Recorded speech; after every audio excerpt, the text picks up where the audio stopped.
Assalamualaikum warahmatullahi wabarakatuh.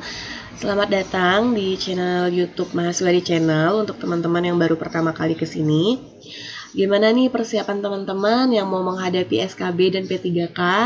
Apakah sudah maksimal belajarnya ataukah baru mau mulai belajar?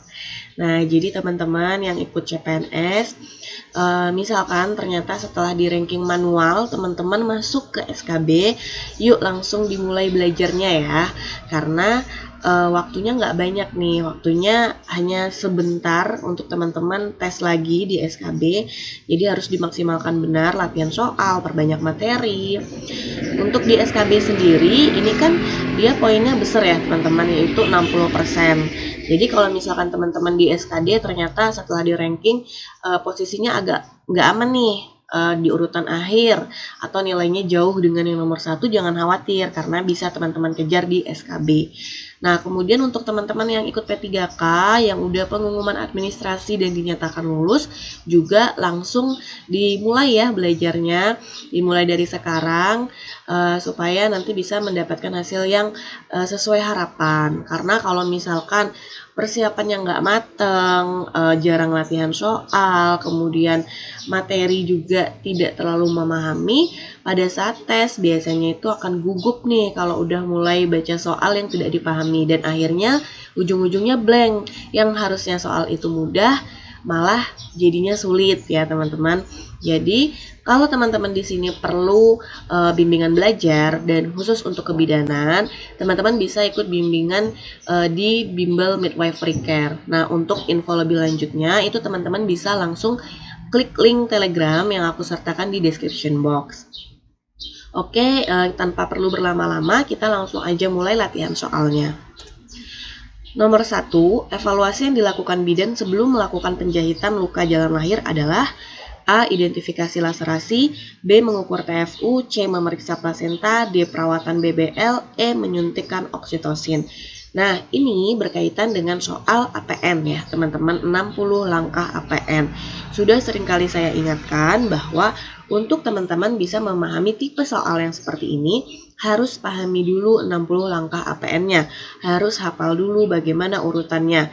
Setelah langkah pertama, langkah keduanya apa, kemudian langkah ketiganya apa, itu harus teman-teman pahami. Karena kalau teman-teman tidak paham, saat bertemu soal APN seperti ini, maka yang ada di benak teman-teman adalah pilihan A sampai E itu benar semua. Padahal ada yang lebih utama ya. Nah, sekarang kita lihat untuk soal nomor 1. Yang ditanyakan adalah evaluasi yang dilakukan bidan sebelum melakukan penjahitan. Nah, ini adalah langkah ke-39 di langkah APN. Jadi, teman-teman, di sini bisa dilihat dilakukan evaluasi kemungkinan perdarahan dan laserasi pada vagina dan perineum. Baru kemudian dilakukan penjahitan bila laserasi derajat 1 atau 2 dan atau menyebabkan perdarahan aktif, maka segera lakukan penjahitan. Nah, berarti ini udah jelas. Kita balik lagi ke soalnya. Yang ditanyakan adalah evaluasi yang dilakukan bidan sebelum melakukan penjahitan. Nah, berarti ini jawabannya adalah yang A ya, teman-teman, dilakukan identifikasi laserasi terlebih dahulu. Nah, itulah kenapa saya selalu ingatkan teman-teman harus paham 60 langkah APN supaya teman-teman tahu apa yang harus dilakukan terlebih dahulu, apa yang harus dilakukan setelah itu, seperti itu ya. Oke, kemudian kita lanjut ke soal nomor 2. Indikator presentasi muka adalah A. Teraba dagu, B. Teraba sakrum, C. Teraba puncak kepala, D. Teraba dahi dan ubun-ubun besar, E. Teraba sinsiput. Oke, yang ditanyakan adalah indikator presentasi muka. Untuk presentasi muka ditentukan dengan indikator dagu atau mento ya. Variasi posisinya dagu kiri depan, dagu kiri belakang, dagu melintang kiri, dagu kanan depan, dagu kanan belakang, dan dagu melintang kanan. Atau kalau teman-teman bingung ngafalin panjang-panjang, teman-teman bisa lihat singkatannya ini aja ya. Jadi kayak dakidep, dakibel gitu ya. Pakai singkatannya aja biar lebih mudah. Nah, jadi udah jelas di sini yang ditanyakan adalah indikator dari presentasi muka, yaitu dagu atau mento. Berarti jawabannya itu adalah yang A ya, teraba dagu.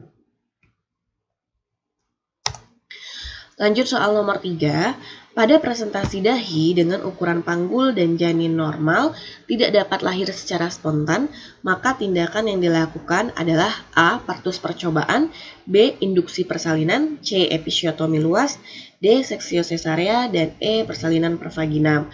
Oke, di sini yang dibahas adalah presentasi dahi. Nah, jadi teman-teman di sini kan udah disebutkan nih, tidak dapat lahir secara spontan. Sebenarnya sudah langsung tahu jawabannya ya, atau misalkan teman-teman kurang paham nih tentang materi presentasi dahi.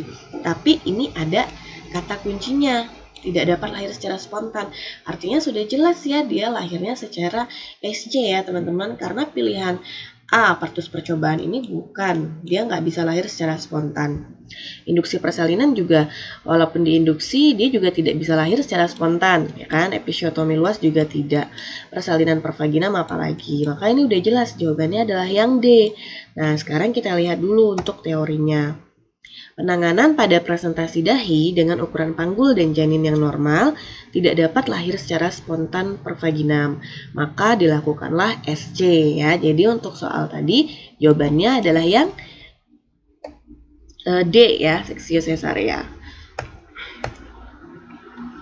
Ini.